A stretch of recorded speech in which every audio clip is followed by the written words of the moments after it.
Political updates.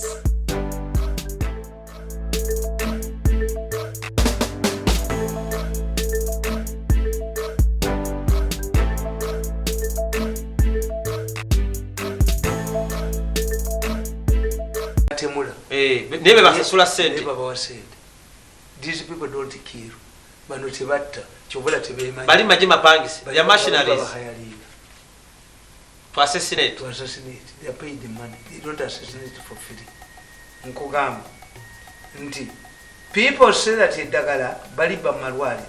Meaning that drugs are stolen from hospitals because they are there as supplied by government. They also add Rerija Rebalibam, meaning that the day it arrives is when it is stolen. What this means is that the drugs come but are stolen from hospitals. Who send it? Museveni. Who sends it? Museveni. Who steals it? The opposition. Should Museveni turn himself into a security guard at the hospital? If the drugs are stolen, what is the opposition doing? If drugs are stolen by government officials, what stops the opposition from intervening and expose the government officials who steal government drugs? Wala beko MP arambula edwali mbu abasawo banji. Abasawo bajja kumakalu. Abasomesa babona badi iwunga baba. Nabalengera ke chakwe ngolya achusane ni falsafa Dr. Councillors baba ku district babbi banabwe de babaleta. Era banne balondola. Notira ngono omukazi yava councillor w'ekibuga n'omuleta for minister wa Kampala yali kabyononye byonna. Yes. Kati nkugamba. Secondly, how many opposition leaders who use government health facilities bali bakanti segerinya bamutwala ebweru babuti bamatwala tibakagenda kyobera ba strike yabasawo yabateyinza kukola wotya abantu basokola binyeebwa ng'osera ennyama ya Christmas. Abantu basokola binyeebwa ng'osera ennyama ya Christmas. Bw'oba yagala okutunda kondom ozitwala ku kompiti y'abasisita. Kakati how can you say abantu bakozesa herbs bali mu bano gundi goyogeddeko mwe bali bakoja kimbo be bayina lubalu bakayonza habo. Yes, bakayonza habo. Herbalist be bayimirizawo eggwanga. People go to hospitals for only specific wound to kulongosebwa bakola. The organic case has created no confidence in hospitals. Okwekalakasa kw'abasawo tekukola impact. Okwekalakasa kw'abasawo tekukola. Bali bakyawummuza. Tekyali muntu kati kankubuulire. Gwali olabeyo omusawo omuganda akugamba genda oleete ennyaanya eyadibira mu wino. There are many. Omusawo omuganda asaba kiri unique.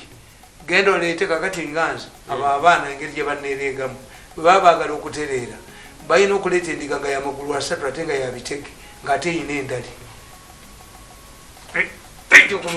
Omusawo lwaki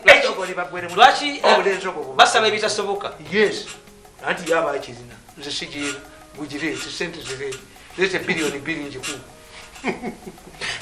Kati fwe mu economics tukugamba the price of a commodity remains high as long as there are no competitive substitutes.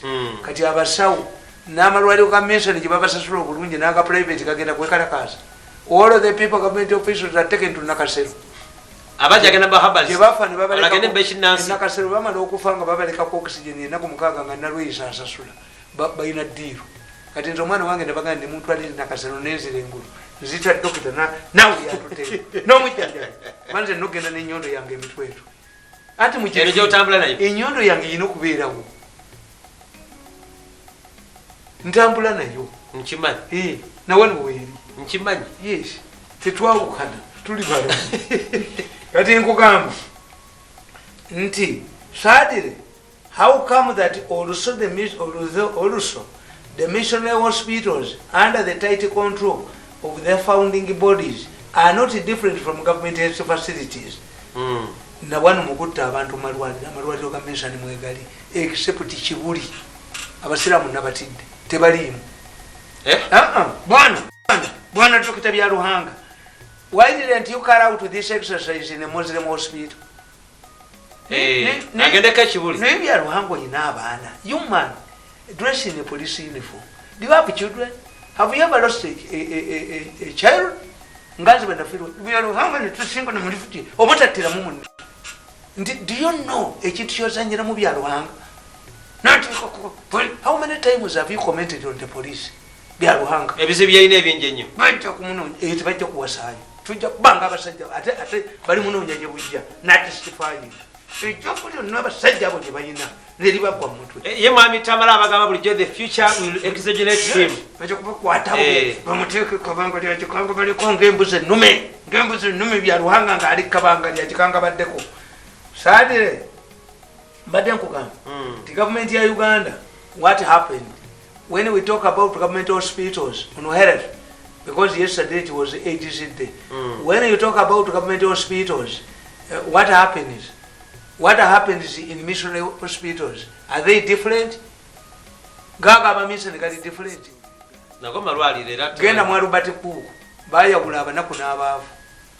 Albert Cook omusiraamu akusoko ne bwogenda ensambya omusiraamu nga yatisse bakazi be banne embuto akusoko okufuna ekitanda ensambya nga yina sente.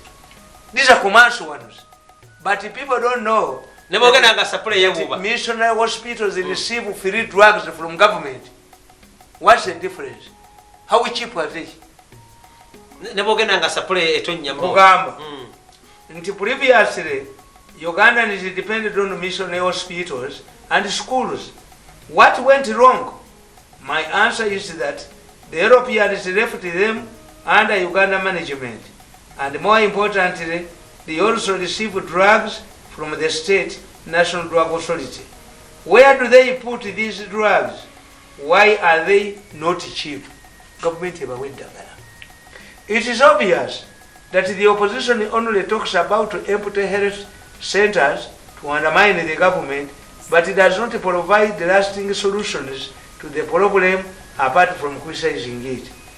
The Minister of Health, who had failed in his duties, who was rejected by the Parliamentary Appointment Committee, Kakoza, not for his dismal performance in the last 5 years. He was disqualified for lack of academic papers, not his previous performance, confirming that our MPs are not serious about health facilities as they pretend. Why didn't they reject Kakoza for poor performance? Kakoza tebamugoba lwa poor performance, bamuwa academic papers. Nenga performance yali nonji. Yali agudde. Anti kakati nkugamba nti if Parliament is serious about health facilities, how much money do they allocate to Minister of Health? 2. Kakoza, who was the Minister in charge of primary health care, n'atabaako kyakoze. Empty hospitals, empty what? Museveni yamuwa minister. Tebamumuma because of his previous performance. Babumuma kuba talina academic papers. In other words, if he possessed the academic qualifications, Parliament would have approved his appointment back to the same ministry. He had failed to run. This is what exposes these opposition groups. They lack a consistency and logic. Nobody talked about Kakoza's performance, meaning if he had the papers, he would return to the ministry. Regardless of his past performance. Ate waliwo ono Dr. Diana. Dr. Diana tumwebaze yatutabula twali ba mukwano nnyo. Omunyamu yinako Oluganda. Yalowooza mbu bajja kunstampinga ku ssente nono nga bwalowooza. Dr. Atwine. Does all of this money originate from government? Can you close my issue? Nesabali yange muligala mu bavukamu.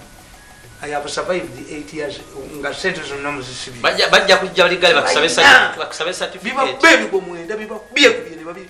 Atoya byereka waliwo abiremeddeko waliwo annemeddeko naye bijja mutambulize mu kagaali byati bimanyi status bajja kutambulira ku mukolo ekyokuno noli mufomu ke n'obwa president bwayagala tajja kufa omubeja atasobola kunzita ajja kumubeja okuno nobawo gyosibwa nobamubega alubindi agala kukwambuwaza completely bwajja kunjavuwaza ngoyavuwaza nti he must come on his knees who are you nga bakubatula kakati nkugamba nti this is what it means. Yesterday mwabadde mu celebrity the president Museveni yateekawo task force mu president the president najiwa Dr. Diana.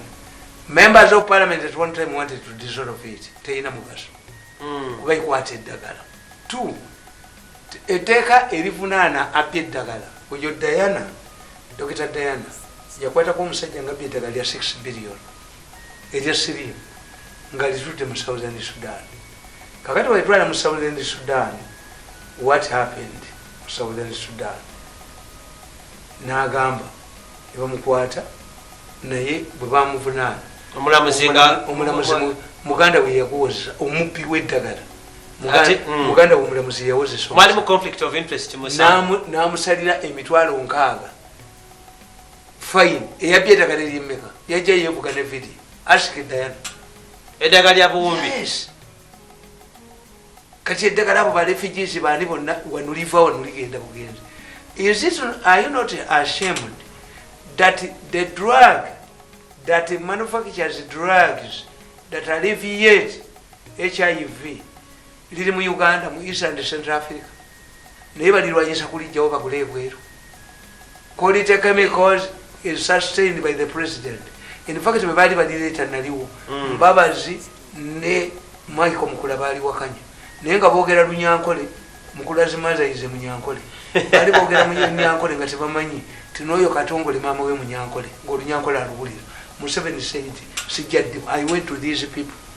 Oyo omuvuka yantabudde nabo buli lwalaba essimu yange omuli tosobola kunja kuwaza bajja kubeerwa mwenda tojja kukkiriza bajja mukubeerwa mwenda munyonyi yenyaga aswale bali bakuba ababuuze tumwebaze ne mwenda yego babadde tebannakwatako bajja mulaliko beerwa mwenda munyonyi yenyage okwenyaga obata kumanyi bamufulumye ku kisaawe ekiddako nali mugwemu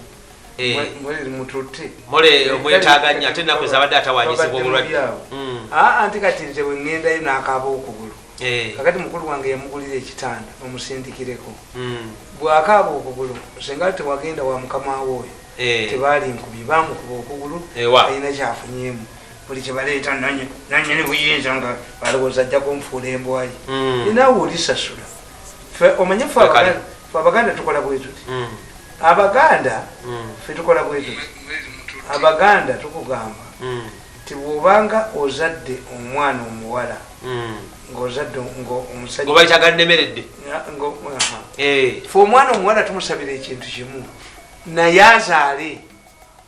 When your daughter abuses you as a woman, don't curse her.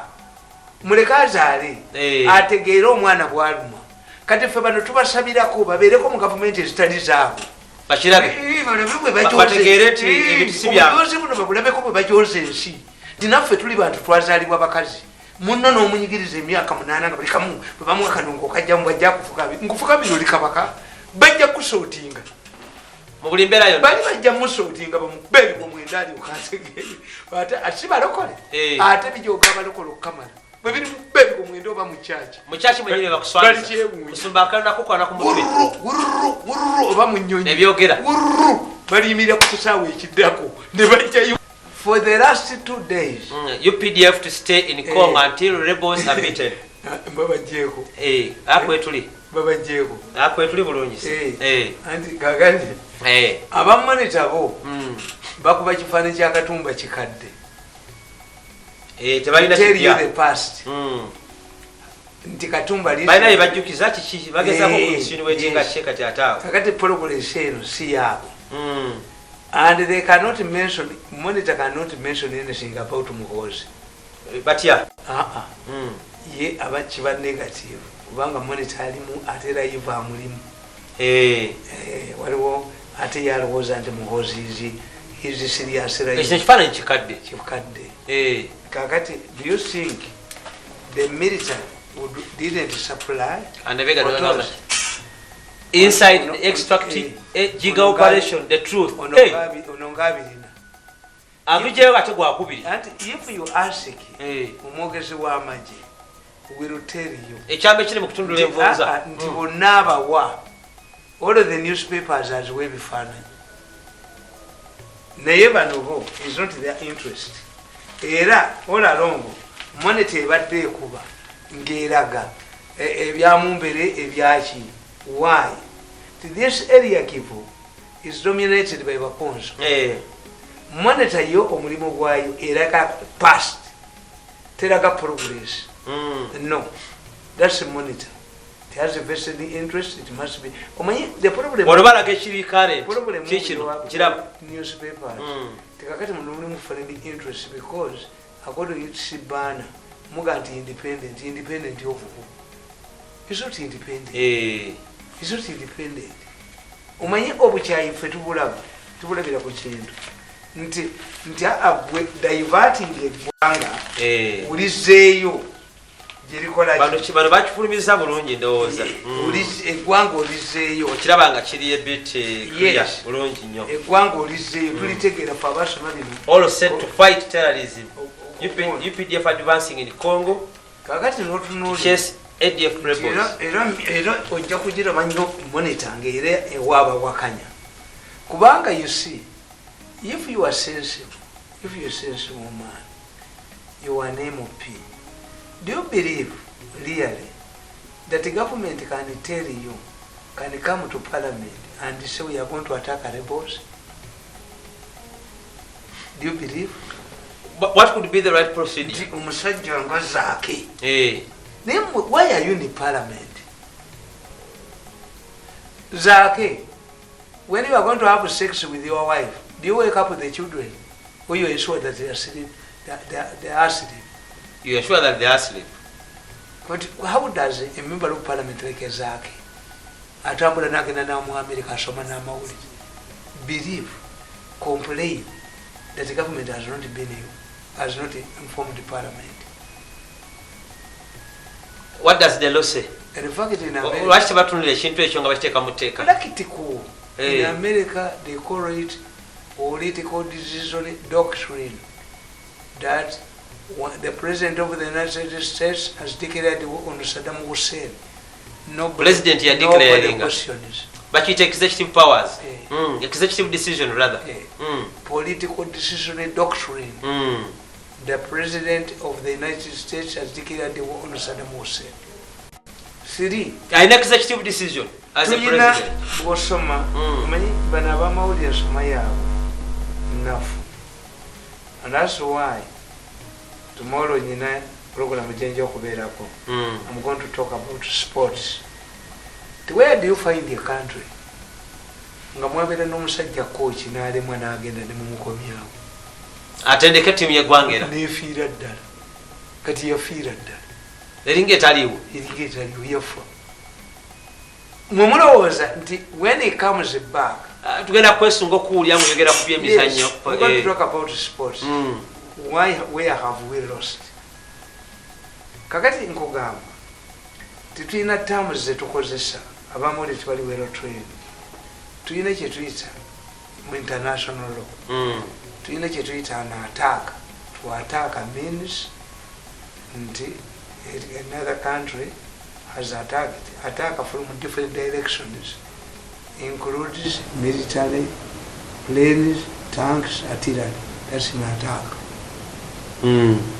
A raid. A raid means to have America bakizuula tebakyagala kuholopinga territory. Never training about series. Series, yes. But sea, air and land. Bakwata ba commandos 50 na buno obunyonyi bwevuga bwokka ne bakuba enkambi ya good. They don't want to. Banepi bali tabatolo ne bakola omulimu gwaba ne gwa mulongo. Abadabinali yali battalion. No. Intelligence kasemalo kukwata woli nga mukuba, you don't occupy territory. Because occupying a territory, especially when a poor country invades or enters another poor country, tesobola kubeerayo. No. These people look at you as a number of occupation because you are poor like a real. Abakongo batutunge mugabaji. Mwina bisikuti mugabira abaana abato. Kati nga tukyalina emisango mwami tamna kati tukyalina emisango egyokuliwa. Why is it that America since 1954 after the Korean War, the armistice, has maintained 30,000 soldiers in South Korea. They are a source of income, source of money. Korea economy was built on Ville. Ngabasa la kuba Korea libaswala mu America nibakola wingi. Yes, bwobera na America in 10 years. Kiba kimala. Source of which? Income. Income. In addition to defense. But it's a source of income. Why has America maintained 30,000 soldiers in Japan? Nibabakiza nibabi. Fear. Japan babajjako amugonde tuzita pacifist constitution is a German. They have been amended now by Namajek. Naye there is so with income. Immediately the Tanzanians came here. The honeymoon was over. Binaisa again am OAU conference. I will sue anybody who accuses Tanzanian soldiers. Our women will never Tanzania babira wesa. Abatanzania babaleti. Abatanzania bakwata abakazi. Bebakombozi. Abatanzania yes. Bakuba mayumba g'abantu waffe gonna amalungi. Bo bali tebamanyi nti Masaka ine bamuleka kutaka. Bamuleka kutaka. Why? Once a primitive army enters a modern society, it becomes destructive. Kakati baba bali bakola bayina nekibaita preemptive strikes. Zijja nezikuba nezigenda. Zikangamwa. Destroying and nezigenda. But when the situation becomes a big problem. Njagalo malize mami Tamale. Uno jariko nti UPDF to stay in Congo until rebels are beaten. Awe njagala wenyine nyine tumalirize ensonga lwansonga. Nti ona inala ini endala. Ifasobola kuleta ekifaananyi kikadde gye babbayo ebbanja lye baatugirayo kuba kisangani naki. Aina source layini ye ya past. Nekyo si kituufu. Ate nkubuulidde kitugamba nti layini ye